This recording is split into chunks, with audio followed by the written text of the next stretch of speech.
அனைத்து நண்பர்களுக்கும் வணக்கம்.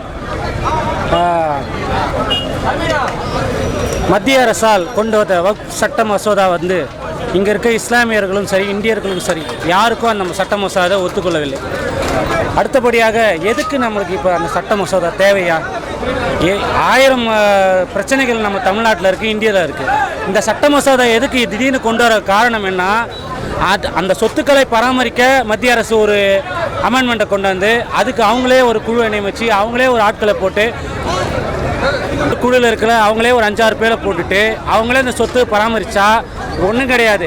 தலைவர் ஒரு சொன்னார், ஒரு குடும்பம் நல்லா இருக்கணுமா இல்லை ஒவ்வொரு குடும்பம் நல்லா இருக்கணுமான்னு தலைவர் கேட்டார் இல்லையா? இதை மத்திய அரசு குடும்பம் நல்லா இருக்கணும்னு சொல்லிட்டு தான் வக்ஃப் சட்டத்தை அவங்களே இயற்றி அந்த சொத்துக்களை அவங்களே பறித்து இஸ்லாமியருக்கு எதிரான ஒரு மிகப்பெரிய அநீதியை இழைச்சிருக்காங்க. ஸோ இந்த போராட்டம்ன்றது தமிழர்களுக்கான, இஸ்லாமியர்களுக்கான ஒரு போராட்டம். இந்த போராட்டத்திற்கு தமிழக வெற்றி கழகம் எப்போதும் ஆதரவும் போராட்ட களத்தில் எப்போதும் நின்று கொண்டிருக்கும். நம்ம சகோதரர்கள் அனைவரும் இந்த போராட்டத்துக்கு தலைமை தாங்கி சிறப்பாக செய்து கொடுத்த அனைத்து தோழர்களுக்கும் நன்றி. இது பார்த்தீங்கன்னா மத்திய அரசை எதிர்த்து இந்த போராட்டம் நாங்கள் நடத்திட்டு இருக்கோம். சென்னை கிழக்கு மாவட்டம் சார்பாக, தமிழக வெற்றி கழகம் சார்பாக மதுராயில் வடக்கு பகுதி, அப்புறம் பார்த்தீங்கன்னா அம்பத்தூர் பகுதி எல்லாமே சேர்ந்து இந்த போராட்டம் நடத்திட்டு இருக்கோம். இது என்னன்னு பார்த்தீங்கன்னா மத்திய அரசு பார்த்தீங்கன்னா இந்த வக்ஃப் வாரிய சட்டம் ஏற்றிருக்காங்க. இது இஸ்லாமியருக்கு எதிரான சட்டம்ன்றதுனால எதிர்த்து இந்த போராட்டத்தை நடத்திட்டு இருக்கோம். அனைவருக்கும் மத சமூக உரிமை வேண்டும். இல்ல எந்த தனிநபரோ எந்த அரசாங்கமோ எந்த அரசோ எதுவுமே கிடையாது செலுத்தக்கூடாது. ஆனா இந்த பாசிச அரசு, இந்த பாயாச அரசு எல்லாம் சேர்ந்து என்ன பண்றாங்க அப்படின்னா, நம்முடைய ஒரு சில பிரிவினைவாதங்கள், ஒரு சில இனத்திற்கு மட்டுமே பிரிவினைவாதத்தை ஏற்படுத்தி இங்க மிகப்பெரிய பிரிவினைவாதத்தை இந்துக்களுக்கும் இஸ்லாமியர்களுக்கும் கிறிஸ்தவர்களுக்கும் ஏற்படுத்துகின்றன.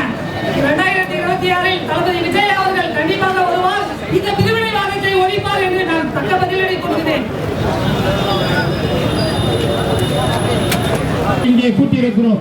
தமிழக வெற்றி கழகம் தமிழகம் முழுவதும் மக்களுடைய எழுச்சியாகவும் மகளிரின் எழுச்சியாகவும் நாடு முழுவதும் வெற்றி நடை போட்டுக் கொண்டிருக்கிறது.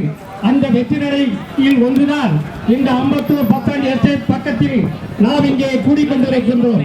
இந்த கூட்டம் நம்மளுடைய ஒற்றுமைக்காகவும், இந்து முஸ்லிம்களுடைய ஒற்றுமைக்காகவும், சமூக ஒற்றுமைக்காகவும், நாட்டை வளப்படுத்தக்கூடிய நல்ல பல திட்டங்களை கொண்டு வருவதற்கு மாறாக பாஜக அரசு, விரோத அரசு, வைரஸ், கொரோனா வைரஸை விட ஒரு மோசமான ஒரு ஆட்சியை நடத்தி கொண்டிருக்கின்ற இந்த ஆட்சியை தூக்கி எறிய வேண்டும் என்கின்ற எண்ணம் ஒவ்வொரு மக்களிடம் இருக்கிறது. அவருடைய ஒரே சூழ்ச்சி, ஒரே மதம், ஒரே இனம், ஒரே ஆட்சி, ஒரே இந்து மொழி என்கின்ற ஒரு கோஷத்தை வைத்துக் கொண்டு மறைமுகமாக உலகத்திலே பெரிய ஜனநாயக உலகம் முழுவதும் அடித்துக் கொண்டிருக்கின்ற இந்த அற்புதமான இந்திய திருநாட்டை பிரித்து ஆளக்கூடிய ஒரு சூழ்ச்சியை பாஜக அரசு செய்து கொண்டிருக்கிறது. அந்த சூழ்ச்சியை நாம் விடமாட்டோம்.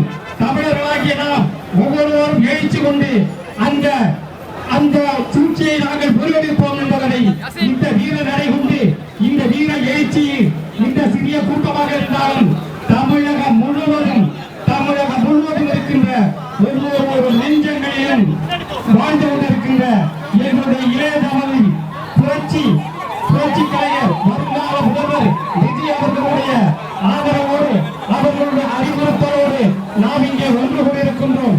இந்த ஒற்றுமையை எவராலும் சிதைத்துவிட முடியாது. மாற்றம் ஒன்றே மாற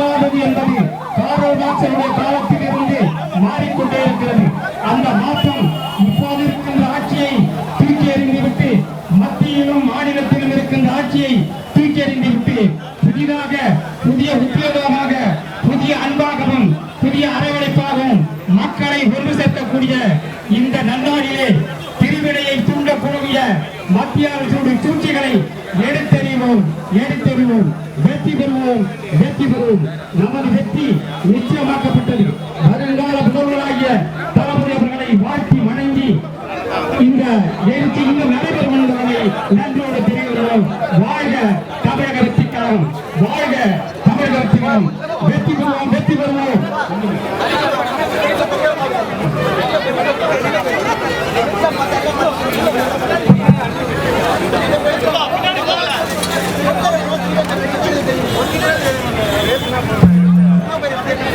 Thank you.